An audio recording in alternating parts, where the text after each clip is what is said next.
Thanks a lot for the presentations, and particularly thanks to those campaigning for a 4-day week. I really think it's an idea whose time has come, and it brings together actually the interests of workers as workers, the interests of those who are unemployed, fighting for gender equality, and in terms of tackling climate change. That's the kind of benefit of the demand, I think. Like it really can bring together the interests of the big majority in society in terms of transforming people's lives and society for the better. Just maybe to start with questions for Ms. McElwee of IBEC. Just in your opening statement, you referred to the 4-day week or compressed work schedule. Just if you could expand a little bit on what you mean by compressed work schedule. Do you mean fewer hours overall on the week, or are you talking about, and as a potential alternative to the 4-day week, squeezing the same number of hours into a smaller number of days? So someone works 40 hours over 5 days currently is an IBEC alternative to do 40 hours over 4 days. Is that what you're kind of getting at with the compressed work schedule model? I think what we have seen is different examples, Deputy Murphy, around how organisations have introduced reduced working hours. So we're not particularly advocating for any type of flexibility. But I think what we do see in some of the trials and in some of the reduced working hours is that people work a longer working day and then have perhaps Friday off. Or Monday, or whatever the chosen day is. And in other situations, they do actually work exactly the same number of hours as they should Monday to Friday, or previously did Monday to Friday, and then have the advantage of an extra day that they're not working. But there are different ways of doing it. And as I say, we're not advocating for one or any other in particular. Thanks. Okay, and in those cases then, when you're talking about the potential to just squeeze the existing number of hours into a lesser number of days, 4 days, for example, would you not be concerned about the potential negative impact on workers' health? I mean, in particular, workers in manual jobs working for, let's say, 10 hours in a day as opposed to 8 hours in a day. Yes, absolutely. And that's why I say we don't particularly advocate for people working longer days. In fact, we have been working very closely with WRC around the Code of Practice on Rights to Disconnect. We're very conscious of the obligations of the working time legislation, and very, very conscious around the fact that, productive people, when you're working excessive hours, doesn't really tend to be productive in the long term. There can be times when obviously we all work longer hours to meet a particular demand, but on a regular basis, it doesn't tend to be terribly effective.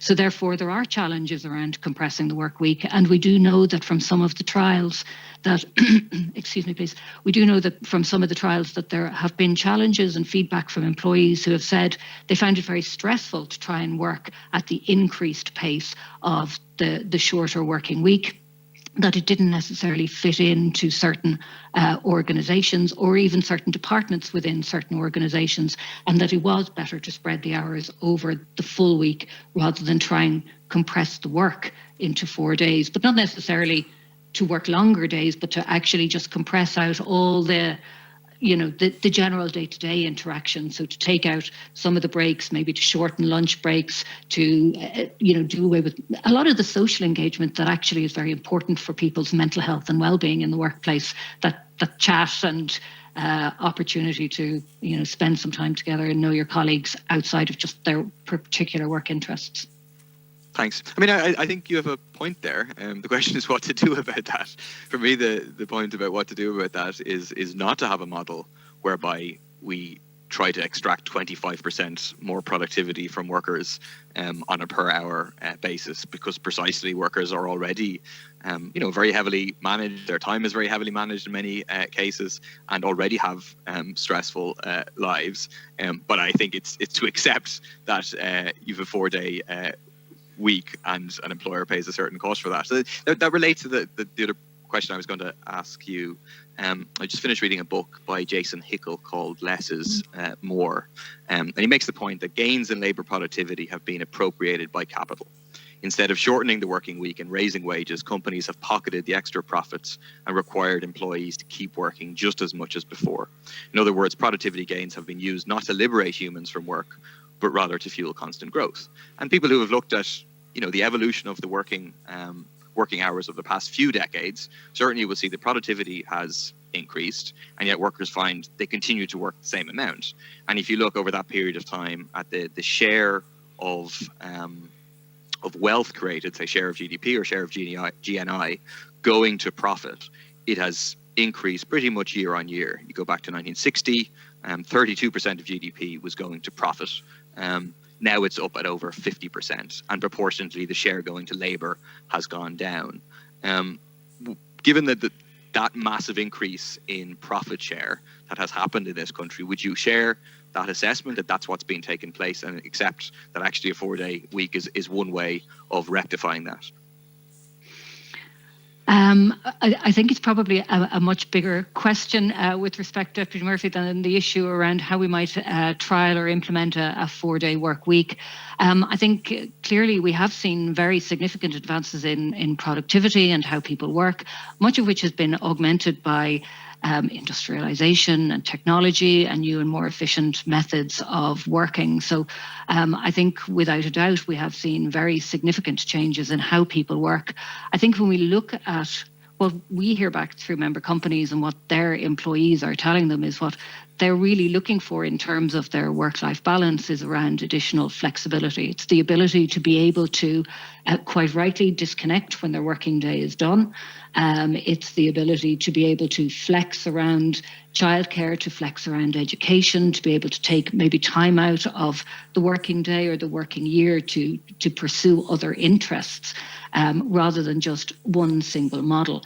And so therefore, when we're looking at this particular question, we're really looking at whether, what are the best opportunities, and then essentially what sustains our economy into the long term. So how do we continue to operate successfully, ensure that we sustain and maintain employment and employment growth, but obviously it has to be in that wider lens of a strong stakeholder model. Thanks. I might just finish with a question for whoever wants to take it from the 4-day week campaign, which is that I appreciate that you're trying to get some level of buy-in from employers and convince employers that this can work and so on. And as part of that, you've kind of emphasised that we're not strictly speaking saying a 4-day week, 3-day weekend, we're open to flexibility and so on. But do you accept the fact that, for example, I think there was a study in France in relation to 35-hour week, and they found that the quality of time away from the job, who controls when it is taken, its regularity, usability, etc., is often as important as its quantity. And they found that employees of lower social rank often receive time of lesser quality since they had less control over its scheduling. And so how do you ensure that the flexibility isn't used in such a way, which is why the TUC in Britain has said explicitly therefore a 4-day week, 3-day weekend? Thanks. Anybody want to say? Does anyone want to come in very briefly on that? Sure. So just to address the question around the work intensification over 4 days first, we've only 2 barriers to entry for companies to join this program as it currently stands. The first is they must agree to participate in the research. And the second is that if a company contacts us and says we want to compress our work schedule 10 hours a day over 4 days, that is not what we're researching. That's not what we're advocating for. So, it needs to be in keeping with the general principle of the 180-100 model that we've outlined on this. To answer your other question, the reality on this is that both in terms of employees, and I appreciate what Maeve said earlier on, so we do think that employees should have choice. IndieCube, a company in Wales that introduced this very successfully for their 15 staff, had one member of staff that, because of their own personal circumstances, preferred the compressed work schedule. So they preferred the shorter 5 days than the 4-day week. And I think giving staff that option is a positive thing. Similarly, that's most of the studies we've done suggest that 85-90% of staff, when they're surveyed about work time reduction, would have a preference for an additional day. In some companies, it is the case that if you take a small PR firm or a communications agency who does project work for other businesses, could they effectively shut their business on Friday and do their work Monday to Thursday. They probably could. But for the vast majority of companies that we're dealing with, this is about, continuing to operate over 5 days, people having a different day off. It might be Monday, it might be Wednesday, it might be Friday. We've one company involved in the program that actually operates over 6 days, but their employees have a 4-day week and they just schedule around that. So we do think that the demand for this, both on the business side and on the worker side, is heavily geared towards one less day, and it's heavily geared towards having that 3-day weekend. But we think that facilitating flexibility within that is probably a good thing. Mark, thanks. Time is